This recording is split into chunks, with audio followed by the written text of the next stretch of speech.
Hello dear students, my name is Panchal Prashant અને I welcome you to world in box. મિત્રો, mains એક્ઝામમાં જે descriptive English એટલે કે વર્ણનાત્મક અંગ્રેજી પૂછાય છે એને ક્રેક કરવા માટે આપણે પ્રોજેક્ટ ચલાવી રહ્યા છે, જેનું નામ છે પ્રોજેક્ટ ક્રેક ડિસ્ક્રિપ્ટિવ ઇંગ્લિશ, જેને શોર્ટમાં આપણે સીડીના નામે ઓળખીએ છીએ.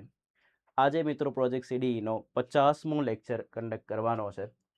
એટલે કે આપણે total 50 lectures world in box એકેડમીની યુટ્યુબ ચેનલ ઉપર અપલોડ કરેલા છે.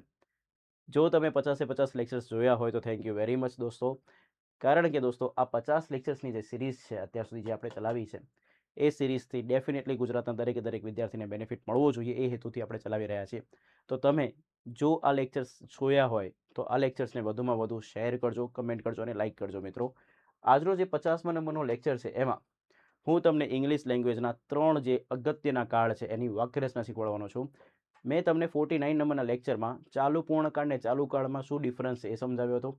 આજે હું તમને જેટલા બી ચાલુ પૂર્ણકાળ છે એની બધાની જો તમને વાક્યરચના શીખવાડીશ અને એકદમ લોજિકલી શીખવાડીશ. ડન? એકદમ લોજિક સાથે આપણે શીખીશું. તો આજના લેક્ચરનું નામ છે structures of all perfect continuous tense with logic. Perfect continuous tense એટલે કે ચાલુ પૂર્ણકાળ, એક બે ની ત્રણે ત્રણ એટલે કે બધે બધાના શું શીખવાના છે? સ્ટ્રક્ચર્સ એટલે કે વાક્ય રચનાઓ શીખવાની છે, અને બી કોની સાથે? લોજિકની સાથે. રેડી? સો આજના લેક્ચરનું આ ટાઇટલ છે friends, structures of all perfect continuous tense with logic. તો પરફેક્ટ કન્ટિન્યુઅસ ટેન્સને ગુજરાતીમાં શું કહેવાય? તો ગુજરાતીમાં એને કહેવાય ચાલુ પૂર્ણકાળ, જેનું ઇંગ્લિશમાં નામ થશે પરફેક્ટ કન્ટિન્યુઅસ ટેન્સ. હવે આ નામને તમે ધ્યાનથી સમજો. આજનું લેક્ચર બહુ કામનું છે. આ નામને તમે ધ્યાનથી સમજો તો તમને એવો આઈડિયા આવે કે અહીંયા એક ચાલુ કાળ લખેલો છે અને અહીંયા એક પૂર્ણકાળ લખેલો છે. એટલે કે આ ચાલુ પૂર્ણકાળમાં બે ક્રિયાઓને મિક્સ કરેલી છે. એક છે ક્રિયા ચાલુ અને એક ક્રિયા છે પૂર્ણ. તો તમને આ બંને જે ક્રિયાઓ છે ને એમની વાક્ય રચનાઓ તમને ખાસ આવડતી હોવી જોઈએ.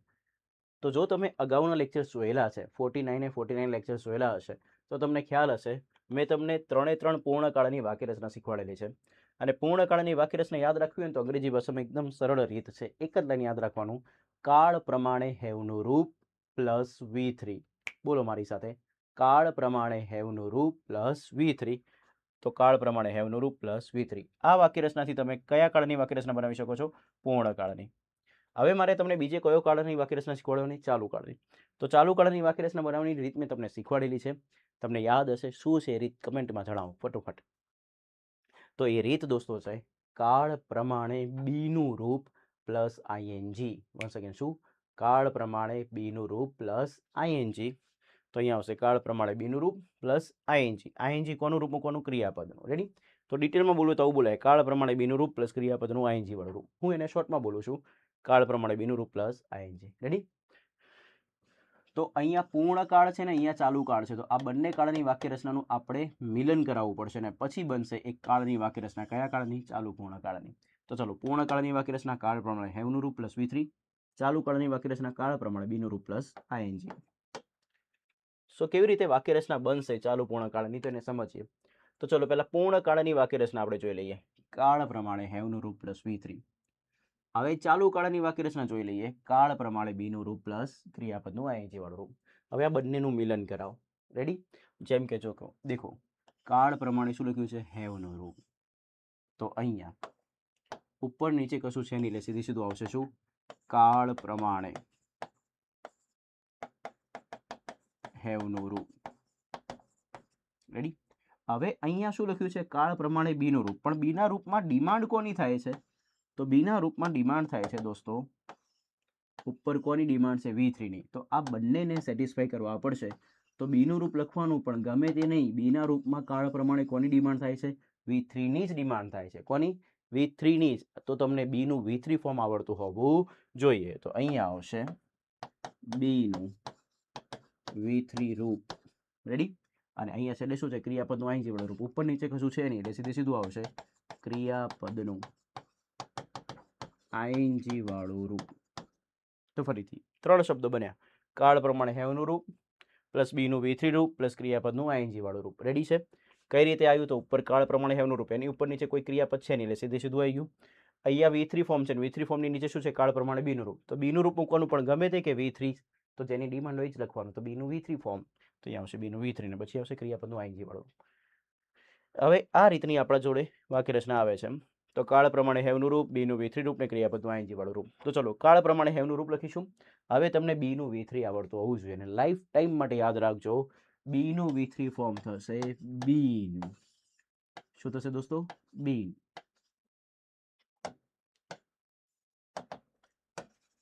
અરે ભાઈ, ઓહો, હા, તો બીનું V3 ફોર્મ થશે બીન. રેડી? તો બીનું V3 થઈ ગયું બીન અને ક્રિયાપદનું કયું રૂપ? આઈએનજી વાળું રૂપ. તો આપણા માટે સરસ મજાની વાક્ય રચના રેડી થઈ ગઈ. કાળ પ્રમાણે હેવનું રૂપ પ્લસ બીન આઈએનજી. આ આખું લાંબુ લાંબુ બોલવાની જરૂર નથી કારણ કે ટાઈમ લાગશે. એના કરતાં ખાલી શું બોલવાનું? આઈએનજી. તો ફોકસ કરજો. કાળ પ્રમાણે હેવનું રૂપ પ્લસ બીન આઈએનજી. આ ત્રણ શબ્દોથી આપણે દરેકે દરેક ચાલુ પૂર્ણકાળની શું બની જશે? વાક્ય રચના.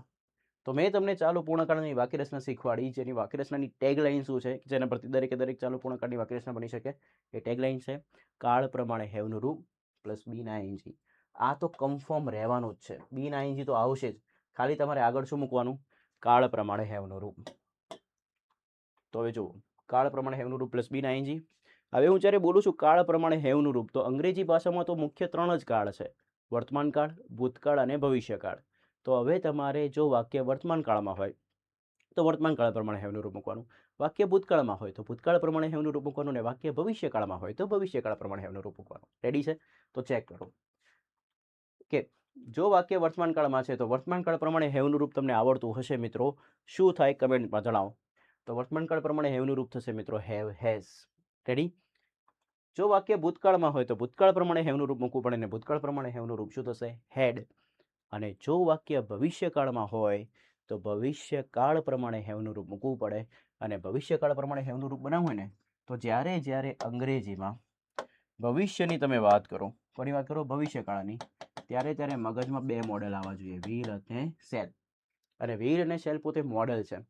તો મોડેલના પછી છે ને હંમેશા જે ક્રિયાપદ મૂકવાનું ને એનું મૂળ રૂપ જ આવે.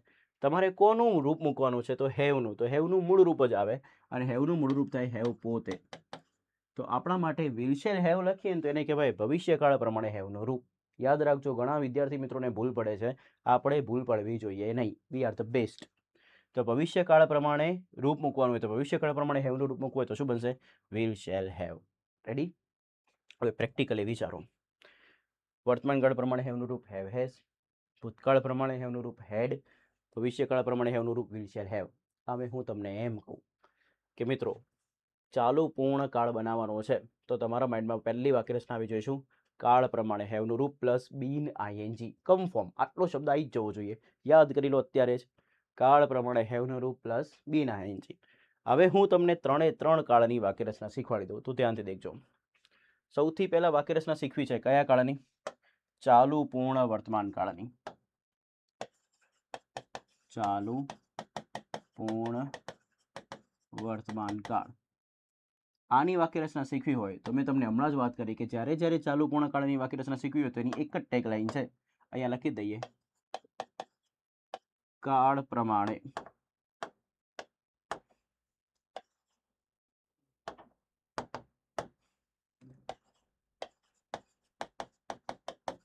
હેવનું રૂપ, અને એના પછી આવશે બીન, અને પછી આવશે આઈએનજી.